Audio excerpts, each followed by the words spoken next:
नेहा भी ऑफिस जाने के लिए तैयार हो रही थी, तभी उसका मोबाइल बज उठा। मोबाइल देखा तो नेहा के पापा का फ़ोन था।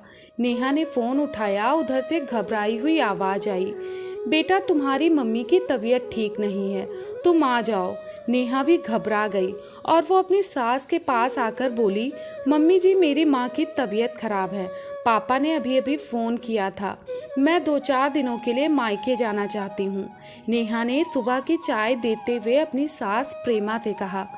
अरुण से पूछ लिया है, क्या कहा उसने? प्रेमा जी ने पूछा। उन्हें अभी नहीं बताया, वो बाथरूम में हैं, बाथरूम से निकलेंगे तो बता दूंगी, नेहा ने कहा। क्या बताना है मुझे? तभी अरुण बाथरूम से निकलकर माँ की बगल में बैठते हुए बोला, अरे बताना क्या है, वही मायके जाने का बहाना, माँ की तबीयत खराब है। प्रेमा जी हाथ हिलाकर बोली, नहीं नहीं बहाना नहीं है, मम्मी की तबीयत सच में खराब है, पापा ने फ़ोन किया था। नेहा झट से बोली, वो तो हर समय उन लोगों को कुछ ना कुछ होता रहता है, अब उम्र हो गई है, बुढ़ापे का समय है तो कुछ ना कुछ तो होगा ही। इस उम्र में बच्चों को माँ बाप के साथ होना चाहिए, पर वो लोग क्या करें, उनका बेटा तो उन्हें छोड़कर विदेश में बैठा है। प्रेमा जी ने नेहा को सुनाते हुए कहा, भैया सिर्फ कुछ सालों के लिए गए हैं, 3 साल हो गए हैं और 2 साल के बाद वे लोग वापस यहाँ आ जाएंगे। नेहा ने कहा, तब तक तुम लगी रहो, शादी के 2 साल हो गए हैं पर तुम्हारा ध्यान तो वहीं लगा रहता है, यहाँ का तो कुछ ख्याल ही नहीं। शाम को अरुण के साथ चली जाना और मिलकर आ जाना।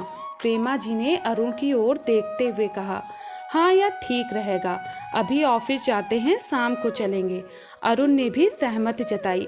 लेकिन पापा कुछ घबराए लग रहे थे, मैं अभी जाना चाहती हूँ, हो सकता है मम्मी को हॉस्पिटल ले जाना पड़े, नेहा घबराते हुए बोली। और तुम्हारा ऑफिस? अरुण ने पूछा। मैं अभी 2 दिन की छुट्टी ले लूँगी और फिर आगे देखूँगी क्या करना है, ज़रूरत होगी तो छुट्टी बढ़ा लूँगी, नेहा बोली। लेकिन यहाँ का क्या, मेरे घुटने का दर्द बढ़ा हुआ है, मेरी तबीयत भी कुछ ठीक नहीं लग रही है, प्रेमा जी झट से बोली। आपको परेशान होने की ज़रूरत नहीं है, काम वाली और खाना बनाने वाली दोनों अभी आती होंगी, वो लोग सब काम अच्छे से करके आपको भी देख लेंगी, आपको कोई काम नहीं करना पड़ेगा। वो सब तो ठीक है, पर रहने की कोई ज़रूरत नहीं है, देखकर आ जाना, रुक मत जाना, प्रेमा जी ने जोर से कहा। अभी तो मैं गई भी नहीं हूँ, पहले जाकर देखूँ तो कैसी तबीयत है, तबीयत खराब होगी तभी रहूँगी, आप इतना परेशान क्यों हो रही हैं? नेहा को भी गुस्सा आ गया, वह भी जोर से बोली। एक तो वह परेशान थी माँ की तबीयत को लेकर और यहाँ इतनी बहस। नेहा, यह क्या तरीका है माँ से बात करने का? अरुण बोला। मैंने ऐसा क्या कहा? नेहा ने पूछा। अरे इसे कुछ मत कहो, या नहीं समझेगी अपने मायके वालों के आगे, इसे कुछ दिखता ही नहीं, प्रेमा जी ने ताना मारा। मम्मी जी आप भी तो माँ हैं, अगर आपको कुछ होता है तो क्या हम आपको छोड़ देते हैं? नेहा ने गुस्से में कहा। आपकी अच्छी तरह देखभाल करती हूँ ना, फिर अपनी माँ को क्यों छोड़ दूँ? नेहा, अरुण गुस्से से बोला, ऐसा क्यों बोल रही हो, ये मेरी माँ है, इसका सम्मान करो, आज मैं जो भी हूँ माँ की बदौलत हूँ, पापा तो बचपन में ही गुजर गए थे, माँ ने ही इतनी अच्छी तरह से पालन पोषण किया, पढ़ाया लिखाया, तभी मैं आज इतनी अच्छी जिंदगी बिता रहा हूँ। मेरी ज़िंदगी में माँ का महत्व बहुत ज़्यादा है और मेरा फ़र्ज़ है कि मैं अपनी माँ का ज़िंदगी भर पूरा ध्यान रखूँ। हम माँ के लिए जो भी करते हैं वह हमारा कर्तव्य है और मैं नहीं चाहता मेरी माँ को कोई भी दुख हो, और मैं जो भी करता हूँ उनकी संतान होने के नाते करता हूँ, कोई एहसान नहीं करता उन पर। तुम्हें भी इस बात का ध्यान रखना चाहिए, समझी? अरुण गुस्से में उठकर खड़ा हो गया। कमरे का वातावरण तनाव से भर गया।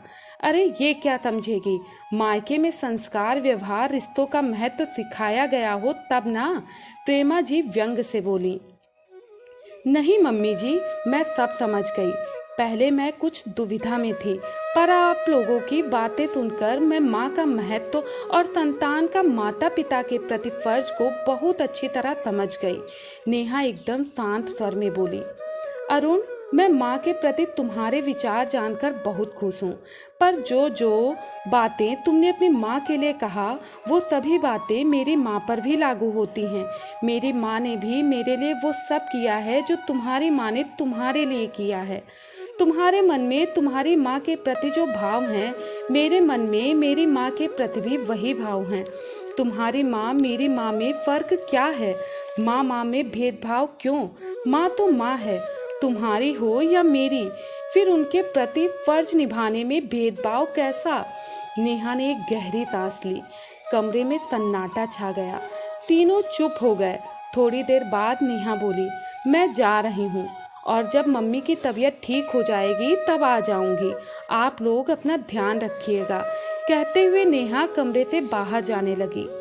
रुको नेहा, मैं भी तुम्हारे साथ चलता हूँ, अरुण ने कहते हुए माँ की ओर देखा।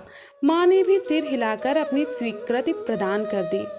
कमरे का तनाव खत्म हो गया था। अरुण नेहा के पीछे गया और नेहा से माफ़ी मांगी। बोला, नेहा मैं भूल गया था, मुझे माफ़ कर दो।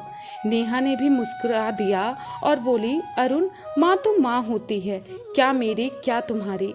अरुण बोला, हाँ तुमने सही कहा, चलो जल्दी चलते हैं वरना फिर पापा का फ़ोन आ जाएगा। नेहा मुस्कुरा दी और दोनों चल दिए।